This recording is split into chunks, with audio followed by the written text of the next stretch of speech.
Good afternoon. We are going to begin with the session that it's a very interesting debate about early ablation or integrated management for atrial fibrillation treatment. We have two, well, first of all, I have to introduce my co-chairwoman, Dr. Arbelo, and Dr. Pérez Castellano, that will be the final wrap-up of the session.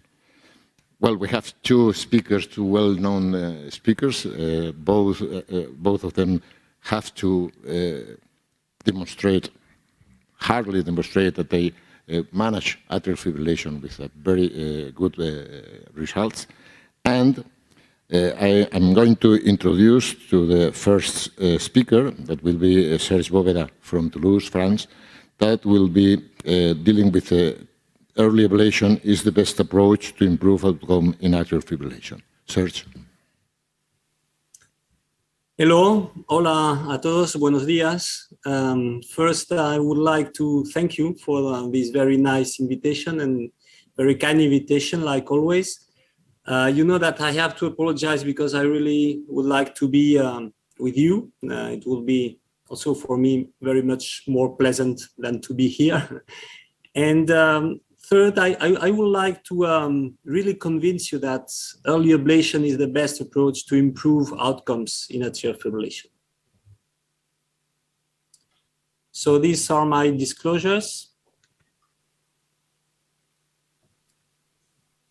I will start with a very important trial, which is against pointing the fact that sinus rhythm is better than atrial fibrillation. And in this trial, Isabel was indeed one of the most important authors, so she knows it very well.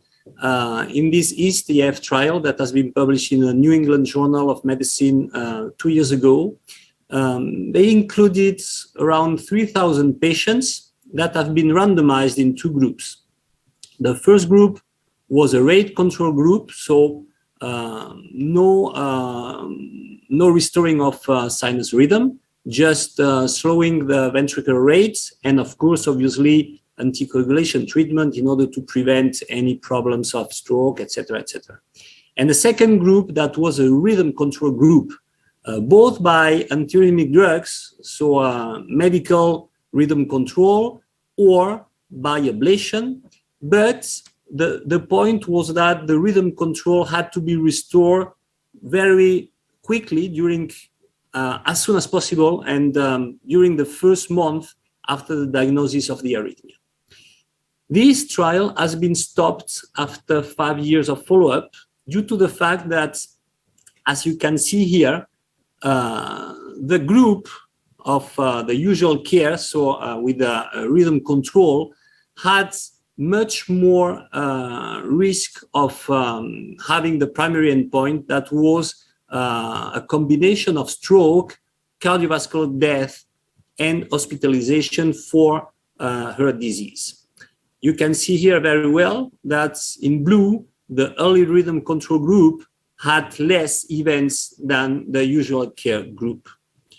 So another time, and this is now very clear, it's better to get sinus rhythm, and maybe it's better to get it as soon as possible.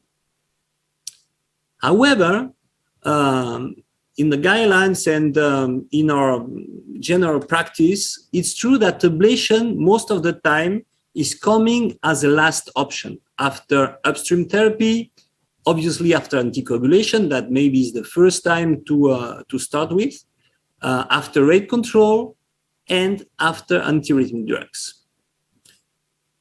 But the disease itself is progressing from silent or paroxysmal AFib to more persistent, even to long persistent or to permanent. So the natural history of atrial fibrillation is to worsen. And this we know since at least 40 years, I would say, thanks to the group of Maastricht, another time, and to the team of Moritz Alessi, that showed at that time in goats that the more you have atrial fibrillation, the more you will get atrial fibrillation. So it seems logical another time trying to stop the process, the arrhythmia process as soon as possible in order to prevent the evolution to more severe forms of arrhythmia that will be also more difficult to treat. This is a paper that has been published last year by Karl-Heinz Cook and his colleagues. And in this paper, they tried to understand whether ablation could prevent the progression of the arrhythmia to more persistent forms. And they included 255 patients that were randomized in two groups, ablation group by radiofrequency and antiarrhythmic drugs. And you can see very well on the right here that in the group with antiarrhythmic drugs, there is no doubt you have much more risk of having evolution to persistent atrial fibrillation at 3 years than in the group of ablation. And this is very clear. It's 2.4 versus 17.5. So it's extremely significant. So it looks like ablation can be a solution, at least at 3 years. More, we don't know, but at least for midterm, in order to prevent the evolution to more persistent AFib. However, another time, when we are looking back to the guidelines, we see that the ablation is proposed with a class 1 indication, so no doubt we have to do it, in those patients that had already a failed drug therapy. So not first intention, or at least for a class 1. We will see after. Why? Maybe because ablation, like all operations, has complications. And we know, and there is no doubt that there is no reason to be silent. We know that ablation has some complication of groin side, hematoma, fistula, has some complications of side arrhythmias, left atrial tachycardia, have some phrenic nerve issues, can have pericardial effusion, stroke, TIA. So in total, ablation can have around 3 to 5% of global complications. But what about antiarrhythmic drugs? And antiarrhythmic drugs is not the paradise another time. In this nice paper that has been published more than 10 years ago in Europace, they investigated the effect of antiarrhythmic drugs therapy on all-cause mortality in those patients taking this medication in order to prevent recurrence of atrial fibrillation. And you can see that amiodarone, sotalol, flecainide, that are the 3 drugs that are more prescribed in France for preventing AFib. You can see that there is no doubt. The risk of all-cause mortality is increased with all these 3 drugs. About propafenone, it seems more dubious. It seems maybe even better with propafenone. You can see that the line of 1 is here. So neutral is here. It is worse. It is in favor of antiarrhythmic drugs. And I know that propafenone is a drug that is very much prescribed in Spain. At least when I was working in Barcelona, I think that it's still the same today. But it's true that in France, we don't use this drug too much. But when we see this paper, maybe we are wrong. You all have examples of patients taking antiarrhythmic drugs for preventing AFib and that have a complication. For example, this patient of 75 years old taking amiodarone. We have a lot of patients taking amiodarone in France, maybe because it's from Sanofi, which is a French laboratory.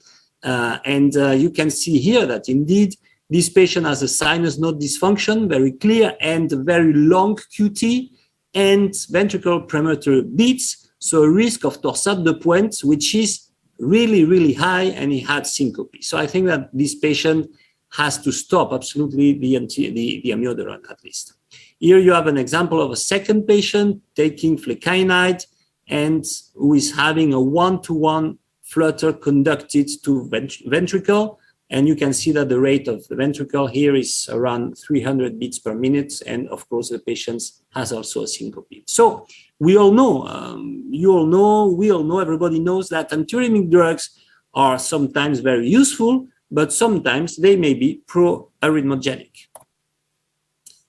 One point in which we, no doubt, we are completely in line, I think, we will discuss after, but I can suppose that we will be in line with Isabel, is the fact that ablation doesn't make it all. And it's true that in this trial that we did with 7 European centers, we divided the patients according to the BMI, and you can see here 4 classes of BMI, 25 to 35 kilograms. And we have investigated the outcomes in those patients that had previously an AFib ablation. And you can see very clearly that the patients with a higher BMI, so the yellow and the red, have a very less good outcome than the patient with a, let's say, a better BMI around 25.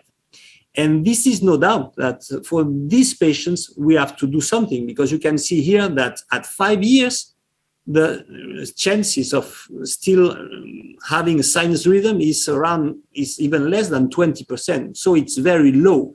So for these patients, ablation doesn't seem to be a solution. And this is a very nice paper in which the authors did the ablation, and in those patients having at least 2 risk factors, so a high BMI, in this case, you can see that for us, the target was around 30, and it's completely in line with this, because they took a BMI more than 27, plus another one, so 2 risk factors. Why 2? Maybe 1 would be enough, but okay, they took 2, and they offered to the patients to manage the risk factors. Many patients accepted, and they did well, you will see, and many refused. And you can see here in red, those patients that had accepted to having management of the risk factors, having a much better outcome at 3 years than the patients that refused. So no doubt that the risk factors are very important to take into account and to prevent and to treat. This is something that is very important. And as I say always to the fellows, when you're doing an AFib ablation, you are not doing an AFib ablation. You are doing an ablation in a patient who is having an atrial fibrillation, which is completely different, because in this case, you have to take the patient as a whole and not only like an operation. Another problem with the risk factors is that even if you obtain a weight loss, it's a disease that is chronic, and the risk is that in the following years you will again increase weight in these patients and returning to the previous situation, which a progressive increase on the weight. And the last point that I want to tell about is that when you're proposing to patients, at least in France, but I'm sure that in Spain it's the same, and in most of countries it's the same, and you're proposing a solution which is a lifestyle change, they don't like it, because they like to eat well, maybe too much, they like to drink well, maybe too much also, and they would prefer to have a solution that is just taking a medication or an operation. And this is, I believe, the weakest, the main point in which we should have an action, because in fact, the best would be a collaboration between both pills, surgery, and lifestyle change. I think that the solution is more in between than in one or the other solution. I will finish with 3 trials that are important and that have been published within the previous 2 years, sorry. The first one in New England Journal of Medicine, again, is the one from Usama Wazni, that has randomized 200 patients in 2 groups. First group, ablation first. So obviously these patients had atrial fibrillation, and the goal was to explore the cryoballoon ablation as an initial therapy for treating this arrhythmia. And patients were randomized in a first group of ablation and a second group of drug therapy. And they were followed very well with 12 leads ECG, 24-hour Holters, but also patient-activated telephone monitoring where they had symptoms.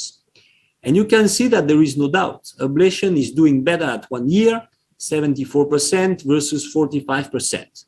And it's very, very significant. So in this trial, ablation is coming first, maybe because the name of the trial was Stop AF First. The second trial is Early AF, again in the New England Journal of Medicine. This time is by Jason Andrade, and 300 patients, a little bit more, 150 and 150. Design is exactly the same, randomization between ablation and antiarrhythmic drug therapy. And this time, and this is interesting, patients were followed by a reveal implantation. So the follow-up is very, very good in this case because they have a continuous monitoring, and they could analyze the AF burden in both groups. And you can see that the AF burdens on the left here, it's very clearly lower in the ablation group than in the antiarrhythmic drug therapy group. And the results at 1 year of sinus rhythm, so without any recurrence of the arrhythmia, is again very much better in the ablation group than in the antiarrhythmic drug group. Something just to see that is nice, I think, is that in this case the results are a little bit less than the previous trial that was 74%. Here is around 60% for ablation, and that was 45% for drug therapy, and here is less than 40%. Certainly because the monitoring was better thanks to the reveal. And the third one, and again, it's not very original, but this one is from Europe. It's again a randomization in 200 patients with a group of ablation and a group of drug therapy. And again, the same results. Ablation is coming first with 80% of sinus rhythm at 1 year versus 67% in the second group. But in this trial, something that is maybe more interesting is the fact that the authors followed the risk of complication during all the year, during 1 year. And you can see here that in blue, in the group of ablation, you have the same rate of complication until the 3rd month. Maybe because here, during the blanking period, patients were still treated by antiarrhythmic drugs, but you can see that from the 3rd month and after, we are in a plateau phase without more or very, very few complications. While in the red groups, so in the antiarrhythmic drug groups, you can see that the rate of complication is still increasing, whether it's not significant. You can see 0.28, so no significance here, but what would it be after 2, 3, 5 years? Who knows? We don't know because the trial is not designed for that, but this is a question that we can have. In order to summarize, and I will finish very soon now, we have here, and this is a paper that has been published a few weeks ago, which is a meta-analysis with the 3 first trials that we already spoke about, First, Early EF, and Stop EF. And a second group of RF trials doing exactly the same, but this time with radiofrequency. And you can see that when you are comparing ablation and drug therapy, there is no doubt all the trials are in favor of ablation. And the authors are concluding that an initial treatment strategy of catheter ablation significantly improves arrhythmia outcomes without increasing the risk of serious adverse events. But 3 questions. Can it be extrapolated to other ablation energy sources? And we speak a lot today about the pulse-field ablation, what it is, we don't know about that. Can it be extrapolated to more advanced forms of AFib, like persistent atrial fibrillation? I think that this is a very important question. And even more important question is, are these results durable over long-term follow-up? We don't know because, as you have seen, all these trials are stopping at 1 year. And in my opinion, 1 year is not enough. I will finish with the guidelines again. And for the first-line therapy in favor of ablation, we have now today a 2A indication for paroxysmal atrial fibrillation in selected patients. So after discussion, obviously, with the patient and with the advantage of all strategies, we have also a class 1 recommendation for a tachycardia-induced cardiomyopathy, which is, I believe, quite rare situation, but very important situation to propose ablation. And for we have a 2A indication also in patients with heart failure. So, my dear friends, early ablation reduces atrial fibrillation burden and seems to delay the disease progression to persistent forms of arrhythmia. Empiric antiarrhythmic drugs at first-line treatment seems maybe useless, and why not maybe sometimes harm. Cryoablation as first-line therapy for paroxysmal atrial fibrillation ablation seems reasonable. We have now 3 very recent positive trials. What about other options? What about the pulse field ablation? We don't know. What about persistent AFib? We don't know. And what about long-term follow-up? I think that we will speak about all that in the discussion after the presentation of Isabel. Thank you very much.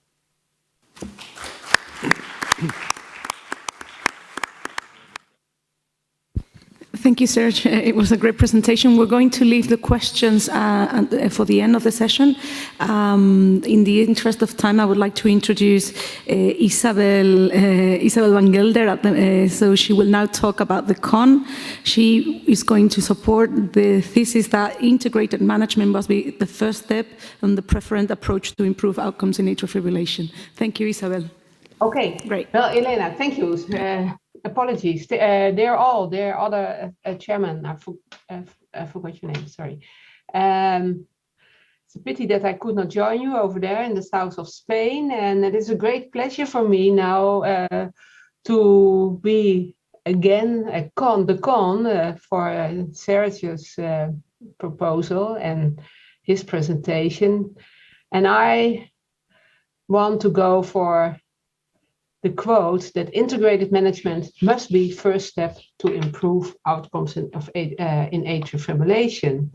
And my most important message today is, and Serge did highlight it, but in my view not enough, that AF almost never comes alone, because you know that there is an increasing list with risk factors and comorbidities for atrial fibrillation. Some are non-modifiable, like advancing age, male gender, ethnicity, the genetic background, and also height seems to play a role. But most of the others actually are modifiable risk factors. And you see the whole list, and they are divided by myself according to a possible underlying pathophysiological mechanism, for example, endothelial dysfunction, stretch, and others. And of course, you know them all, but hypertension is an important risk factor. Nowadays, over 80% of the patients with atrial fibrillation do have hypertension, but even a high normal blood pressure is associated with an increased risk for atrial fibrillation. The same is true for heart failure, and also heart failure with a preserved ejection fraction, for example.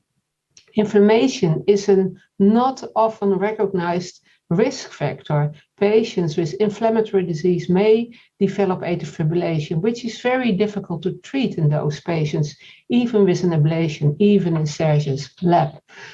And there are a lot of others, which means that nowadays lone atrial fibrillation does hardly exist. And therefore, I always have a plea for total treatment of the total patient, not only the EKG, but the whole patient. And I very well heard your presentation, Serge, and more or less you completely agree with me. And that it is so important to look for the risk factors and comorbidity is, for example, demonstrated in this trial. It is a large community cohort from the UK Biobank, over 500,000 participants, no patients, with an age ranging between 37 and 73, and 1/3 were female. You know, that's always a problem. And we must more focus on the females, because in most trials, only a few females have been included, but that's a sidestep. The follow-up of this study was 7 years, and during those 7 years, almost 1% of the participants developed atrial fibrillation. During those years, all-cause mortality was almost 7%. And as you can see on the right, and in red, the red line clearly shows that the more comorbidities in together with atrial fibrillation, the higher the risk for all-cause mortality. Thus, it is not only atrial fibrillation, it is the whole patient with the risk factors and comorbidities, which are often quite difficult to identify and even more difficult to treat, that warrants our attention. And why is it so? Already long before the first episode of atrial fibrillation, there are risk factors and a comorbidity. And then all of a sudden, there is that first wake-up call of atrial fibrillation, and then anticoagulation needs to be evaluated, and so on and so on.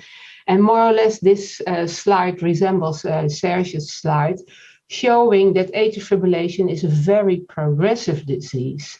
And it is progressive because in the red line showing the remodeling process increases, but it not only increases because of progressive atrial fibrillation, but more, or probably more, because of the presence of risk factors and comorbidities that are not well treated, setting the stage in the end for the atrial myopathy. And once a complete atrial myopathy has been developed, there is also quite often permanent atrial fibrillation. So that is what is happening in the atrium and on the EKG. But more important for the patient is the risk of hospitalizations for heart failure, for atrial fibrillation, and the risk on other MACE. And the more progressive the disease, the higher those risks. So it is really the whole patient that we need to treat. And that is, this atrial fibrillation is a complex disease, which means that treatment is not simple. Do not treat the EKG alone, please treat the whole patient. An important message. And I'll show you why treatment is so complex, because it is not only atrial fibrillation, it are the risk factors, the comorbidities, and the number of risk factors. Many patients, and especially elderly, have more than 5 risk factors. It is because of lifestyle. Serge also highlighted that. And indeed, it is very difficult if there has been a reduction of weight to keep that reduction of weight. But it is also stress and anxiety that needs to be tackled. Indeed, in our last guidelines, the ABC pathway has been introduced. I think it is quite helpful to start treatment with patients, is avoid stroke, better symptom control with rate and rhythm control, but most important, it is the C. And what I would actually have preferred that it was the E, but comorbidities are so important. More than 10 years ago already, we started RAISE 3, in which we aim to tackle the comorbidities, but in our view, we wanted to treat a whole package of comorbidities. And we randomized our patients, and those patients were not early paroxysmal atrial fibrillation patients, but they already had persistent AF, but it was early persistent AF, and they had a moderate severe heart failure, so especially HFpEF. 1/3 have REF, and we randomized them either to routine therapy or targeted therapy with 4 treatments: MRAs, statins, ACE inhibitors, and ARBs, and cardiac rehabilitation. And with counseling differently as the approach from Press Sanders and all his trials, only every 6 weeks. And we could show, and there was no focus on restoration of sinus rhythm. That was not the focus. Of course, there was the patients were treated for their symptoms. We saw and we observed, but indeed also 1 year follow-up, Serge, you're completely right, that's too short, a 60% absolute risk reduction in sinus rhythm maintenance, which was documented on a 7-day Holter monitoring. So somewhat in favor of targeting underlying conditions, underlying comorbidities. You all know the great studies, and also also Serge highlighted one, actually the only randomized trial. Most of Press Sanders trials are not randomized trials, but are registries. And note that in his patients, all patients were obese and were very symptomatic and were sent to him because of to undergo an ablation. But then he started risk factor management and an exercise program in those patients, and completely different as clinical practice, I think, in all European countries, at least I think in France and in Spain, and also for sure in the Netherlands. There was a 24 hours, 7 days a week, email and telephonic support available, and every 3 months face-to-face visits.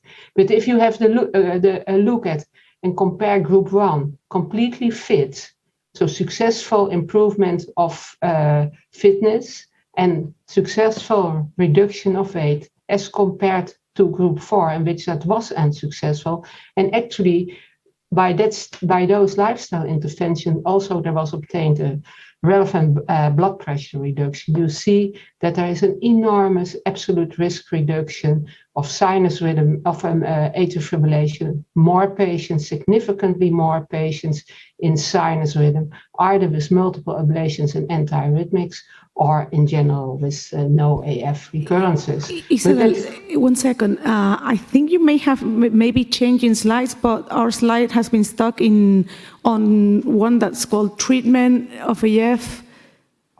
Okay, now it's all happening very fast.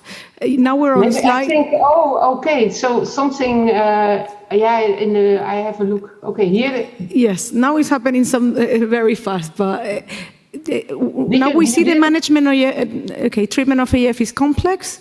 Then we see the ABC. Now you say the ABC, the race that you talk about, but we didn't see before. Okay, the cardio fit. Good. Now we are okay. Screen. I think the full screen didn't show up. Didn't pop up, and I have to. Because I was wondering. Go ahead. So now you're on cardio fit slide.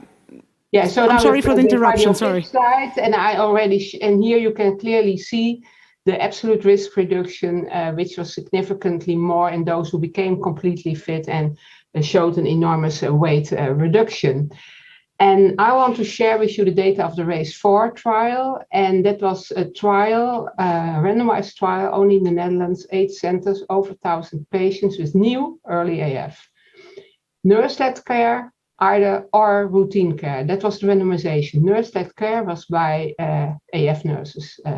Treatment was done. Mean age 64 years, 1/3 were male, and then more than half had a chest FAST above 1. Follow-up 3 years. So not 1 year, not 6 months, 3 years. But first have a look at the identification and treatment of the comorbidities, which is here on the right. In red, the nurse-led care group, so the nurses, and in blue, the usual care. Actually, one of them was I myself. And you can see that the minimum number of recommendations applied for treatment of comorbidities was significantly worse if it was done by cardiologists, in contrast to the nurses. And that is clearly demonstrated over here. And for example, performing an echo, assessing thyroid function, assessing renal function, or the presence or not of diabetes was much more often done by a nurse-led care. So we know indeed that it is difficult to identify comorbidities and treat them. This was the outcome of the whole study. It was a superiority study, nurse-led care versus usual care, 8 centers, and as you can see, it was not significant. So the main outcome, composite endpoint, a hard outcome and of unplanned cardiovascular hospitalizations or cardiovascular deaths, the superiority criteria were not met. But if we, and of course that's a post-hoc analysis, had a look and compared here the experienced versus the less experienced centers, then we observed in the experienced centers, and that means experienced AF nurses, a benefit of the nurse-led care, 50% reduction. Of course, it was not powered for, but it says something about the importance, the relevance of treating comorbidities and risk factors. And it also states that experience is crucial and that therefore continuous education is also so important. Well, that's about atrial fibrillation, but we must not forget that treatment of comorbidities and risk factors has been shown to be very favorable in populations comparable to our AF patients. And I show you already an old trial, but I like this trial very much. It's a SPRINT trial being published in the New England, in which patients with a clinical profile more or less comparable to our AF patients, to the patients who come in the AP lab of Serge, but those patients were randomized to either a lenient treatment of the blood pressure or a stricter treatment of the blood pressure below 120. And if we have a look at the composite primary endpoint, myocardial infarction, acute coronary syndrome, stroke, heart failure, or cardiovascular death, as you can clearly see, there was a 25% relative risk reduction of that primary composite outcome. So treatment is important of comorbidities and risk factors. And this is a more or less comparable trial, albeit somewhat more lenient, the same type of patients as we have with cardiovascular risk factors, also more or less Serge, the same patients that have been included in the EAST trial. And this was a trial which was done with a 2x2 design, blood pressure lowering with either an ARB and a diuretic drug versus placebo 2 times, and cholesterol lowering with a statin versus placebo. And these are the results regarding on the top, the blood pressure, and here the cholesterol, as you can see, and indeed they took their pills, and this is the outcome. And if you compare the first column, active treatments versus placebo, then you see almost 30% absolute risk reduction in their primary combined endpoint. And their first co-primary outcome was cardiovascular death, myocardial infarction, and non-fatal stroke. So treating and increased cholesterol, treating blood pressure is important. And there are difficulties indeed of weight reduction. But nowadays we have a bariatric surgery. And my colleagues over here did this systematic review and a meta-analysis. It was published just some weeks ago in the European Heart Journal. And as you can see over here, and of course, that is surgery, but that was where all your patients, one of your last slides, Serge, were in that row of surgery. This is bariatric surgery. And I think then weight reduction is better maintained as compared to lifestyle changes. And that here was associated, and of course, it's not a randomized trial, with a reduction of all-cause mortality, heart failure, myocardial infarction, and stroke, only no less atrial fibrillation. So treating comorbidities and risk factors again is of importance. And your talk especially was, Serge, about ablation. But did ablation the job in the EAST trial? And how about integrated care? Well, this is the outline of the EAST design. You all know the early rhythm control and the usual care. But note that in early rhythm control, also comorbidities were attacked, as well as in the usual care group. Do not forget that in the early rhythm control arm, patients were predominantly treated with antiarrhythmics. Also note, Serge, and in that meta-analysis from Fuente, sotalol did the worst thing. But patients in this trial were not treated with sotalol. It's all now and nowadays guidelines a class 2B recommendation because indeed of severe adverse events. But patients were treated with propafenone, flecainide, amiodarone, or dronedarone. In 80% of the patients, only 20% were treated during those 2 years with an ablation. So actually, not ablation, but antiarrhythmics did the job in the EAST trial. And if we look at the outcome, at 5.1 years, indeed 21% risk reduction, which is a significant reduction, but we should not forget that in absolute numbers, it is only 1.1 per 100 person years. And also do not forget that in the East, integrated care was implemented. So it was not only early rhythm control, but also integrated care.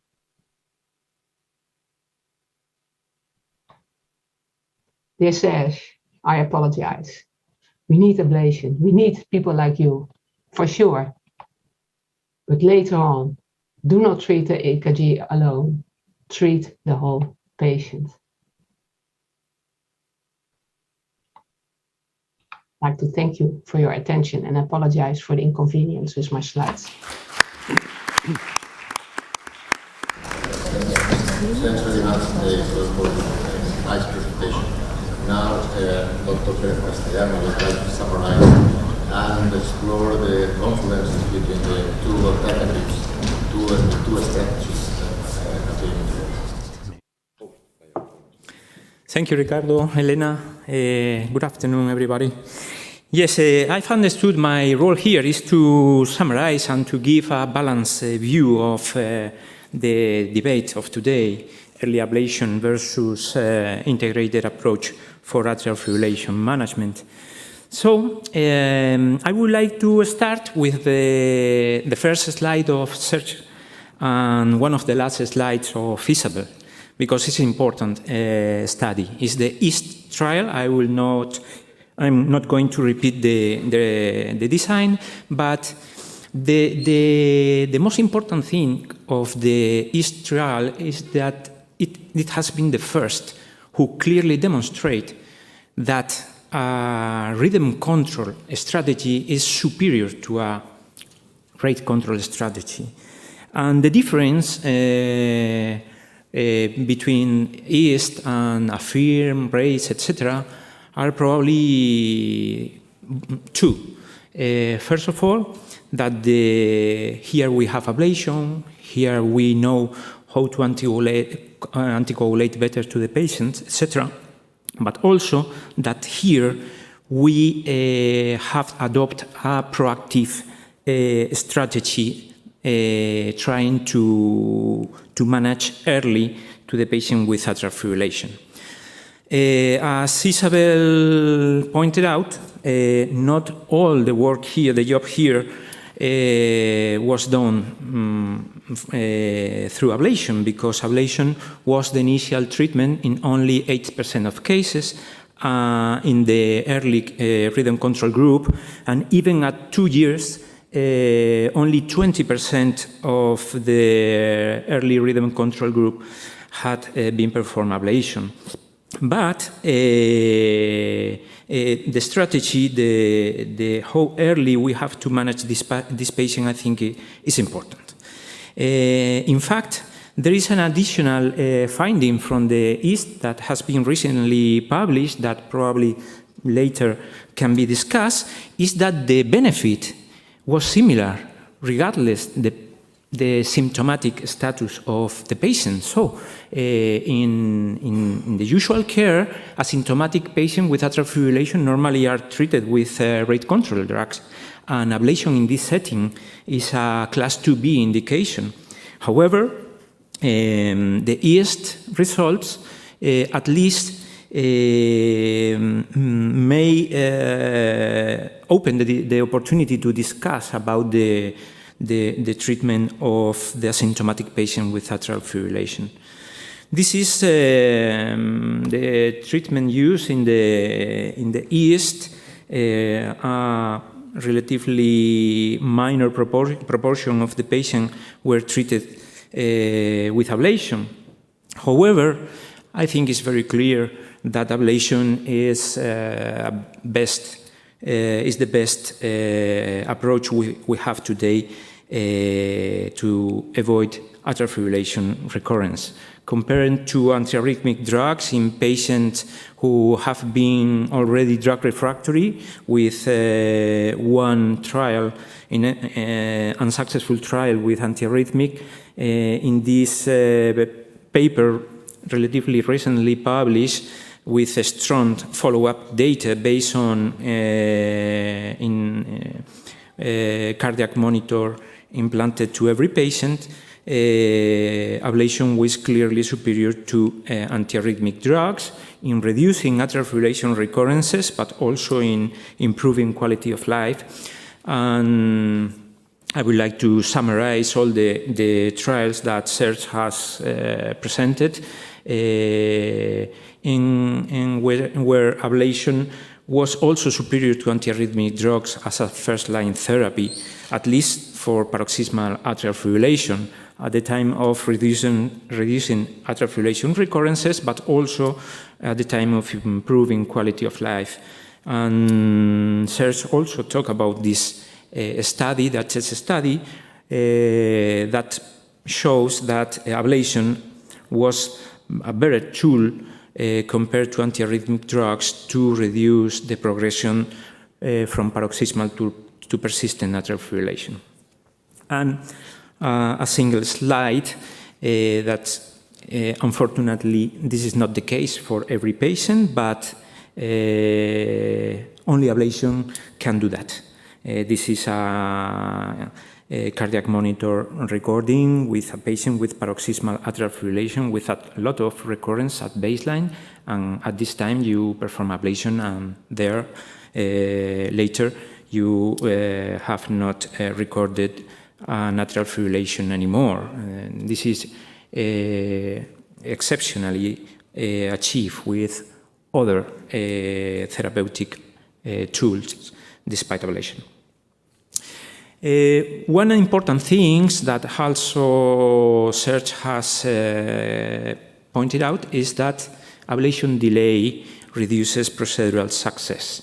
This is a cohort study, retrospective study in more than 4,000 patients, where patients were stratified in those in whom ablation was performed before 6 months from the first atrial fibrillation diagnosis, that had a better outcome than the remaining patients.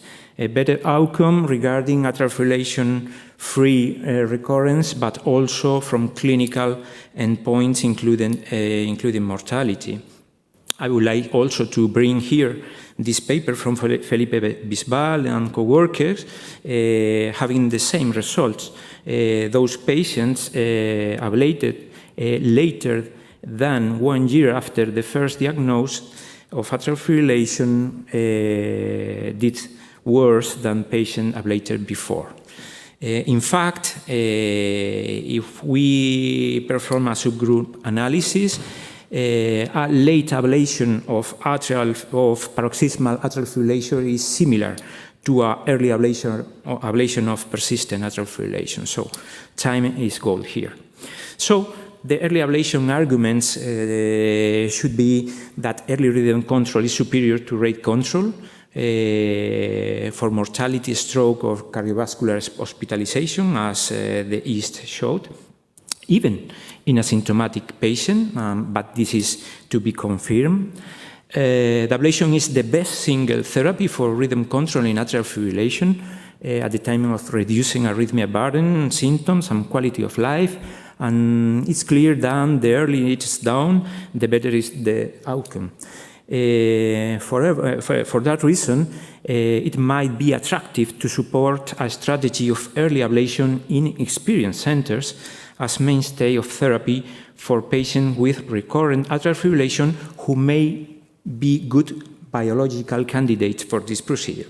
However, if we examine the long-term follow-up after pulmonary vein isolation in patients with paroxysmal atrial fibrillation who has a cardiac monitor implanted, and this is these are data from our center, we can see that most of the recurrence occur early in the first year, and then there is still additional atrial fibrillation recurrence with a slope progressively that is progressively smaller.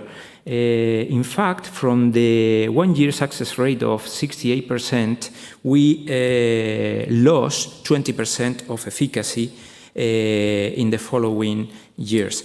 And this is not well explained by the time pattern of PV conduction recurrence, especially if you have a Holter implanted. The usual case for PV conduction recurrence, is early. On the right, you have here a baseline atrial fibrillation. Here you perform a 4PV isolation procedure. You have a honeymoon period in a couple of weeks, and then atrial fibrillation recurrence start and increase over time. Here you perform a second ablation. There were 2 pulmonary veins that has recovered conduction, and then atrial fibrillation recurrences stop. This is the typical case for a PV conduction recurrence. And I would like to present this study because I think it's interesting in 11 patients who, without a structural heart disease, who had electroanatomical maps performed at baseline at 6 months after a successful ablation procedure and compared with control patients. And look how, despite the left atrium is reduced over time, the mean voltage is reduced also over time. The coronary sinus conduction time, the effective refractory periods increase over time, and the percentage of electrograms with fractionated potentials also increase. And what is the potential cause for this? The potential cause for this is the effect of some common risk factors like hypertension, heart failure, sleep apnea, etc., that are known factors that reduce the atrial voltage over time, that reduce the conduction velocity, increase the fractionation.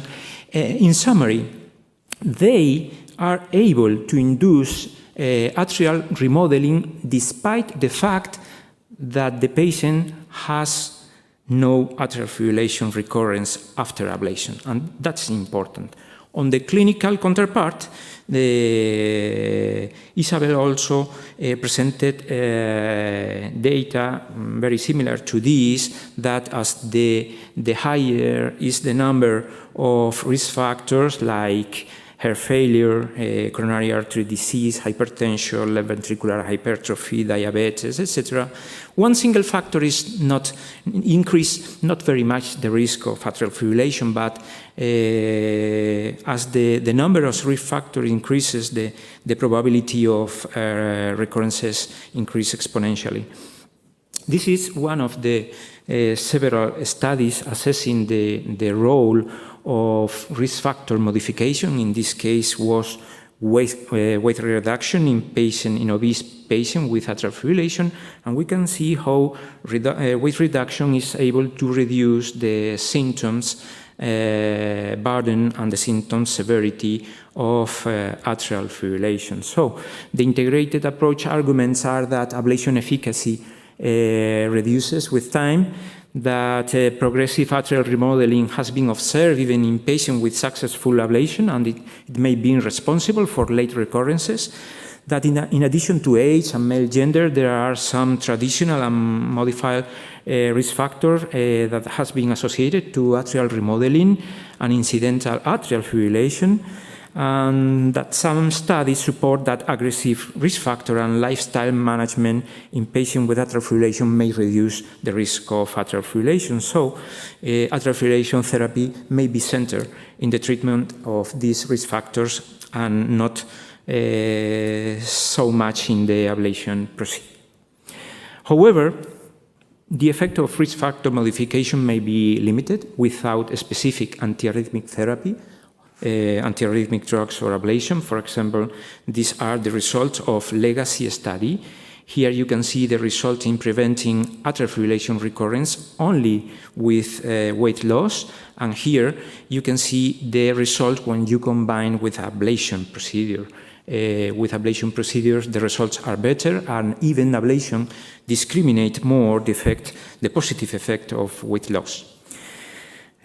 Other things to have in mind is the effect of risk factor modification on atrial fibrillation recurrences takes time, and ablation may be inappropriately delayed.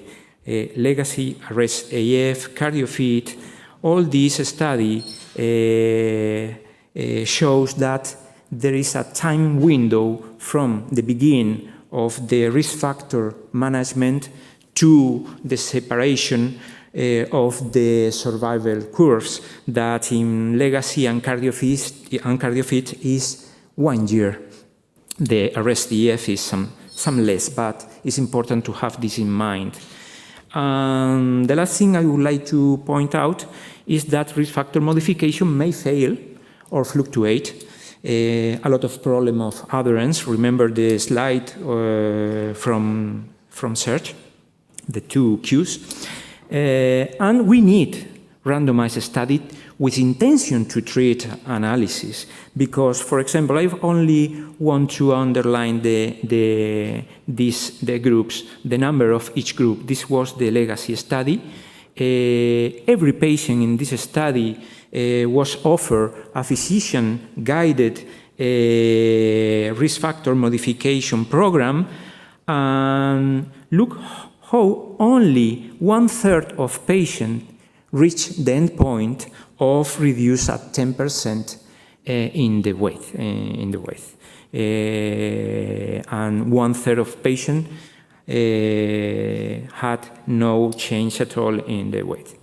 So I would prefer the arrest AF study, that is a strategy that combines ablation with aggressive risk factor modification from the beginning, and the results were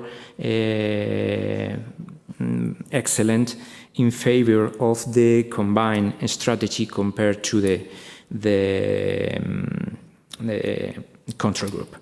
So I will propose this strategy that when you diagnose recurrent atrial fibrillation, you should think at the same time about risk factor identification and treatment, but also purely antiarrhythmic strategy based on early ablation in patients in whom there is a class 1 indication, tachycardia-induced cardiomyopathy suspicion, selected patient with heart failure, patient preference, risk of adverse events with antiarrhythmic drug, and if not, you can try antiarrhythmic drugs, but once, not indefinitely.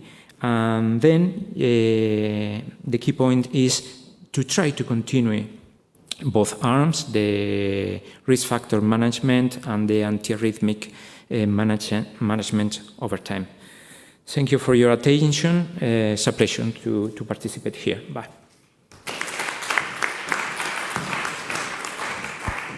Thank you very much to all of the speakers. We only have a couple of minutes for a question or a comment by... Is there anyone in the audience that would like to... Okay, if not, I'll ask. Probably I would appreciate if you could be a short answer for each of us, of the presenters. So what do you do when you get a patient with a BMI of 30 and recurrent paroxysmal atrial fibrillation? Morbidity, risk factors, do you send him to the ablation lab? And I mean this within the first year, because you all have shown that after the first year, the results are not as good. So Isabel, Serge, and then Nikki.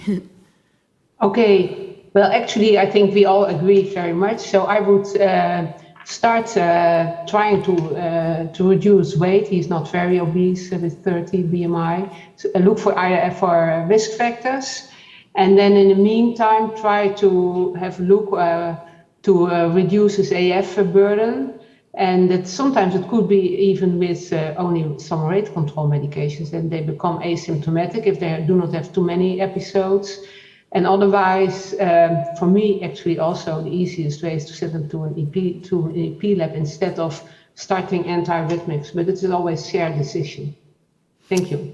Okay, so Isabel, I understand that you work on the risk factors first rather than sending him into the lab. Very first, but there's always a waiting time, but I'll never send a patient without trying to identify risk factors to an EP lab. I also want to have a look, and for example, blood pressure, and also speaking at least about lifestyle, starting that therapy. So I think also because what you show, there's an increase of remodeling. If you do not identify the comorbidities, then the remodeling process continues, even although a successful ablation has been performed. That's my idea. So more or less the two. Just quick follow-up. If at 3 months he hasn't reduced the weight, controlled the risk factors, do you still pursue this or do you send him to the lab?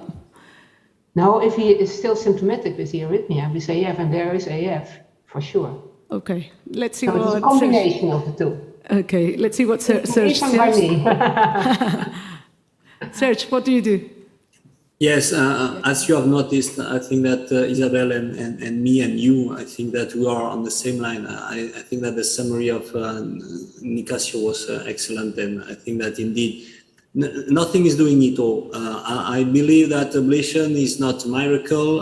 Risk factors treatment will not solve the situation in most of patients, so it's a combination of both. So I am very pragmatic, and to be clear, we have waiting list like you, and when I have a patient who is having risk factor, it's a kind of contract I have with him, and I say, look, we will first make an action on the weight, for example, if he's obese or something else, sleep apnea, I don't know, whatever it is. And meanwhile, we put you on the list for ablation. And then we are not losing time. We are using this waiting list, this waiting time for preparing the situation. And at the end, we hope that all in one, it will be a good solution for you. And so it's a matter of organization. But I agree with Isabel that it's very important to have first a focus on the patient and not on the ECG and on the ablation and on the catheter at first approach. I think that first of all, we have a patient, not an arrhythmia. No, pretty the same. I would start a program of weight loss. The idea is to send to a specialized program. Study shows that simple counseling is not enough. I would start antiarrhythmic immediately because the main limitation of ablation as a first line is the waiting list, as Serge has pointed out. And if there is recurrences with atrial fibrillation, I will send to ablation, even in the case that the weight loss has not arrived yet.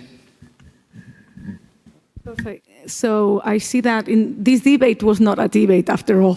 Everyone agrees. So thank you very much. I think we went a couple of minutes over time. So with this, I would like to thank the speakers. Hopefully next time we will have you in person. Thank you, Nikki, and thank you, Ricardo, for sharing the session with me. Goodbye. Thank you. Thank you again. Have a nice day. You too. Thank Bye. you. Hasta pronto. Hasta pronto. Bye-bye. Bye-bye.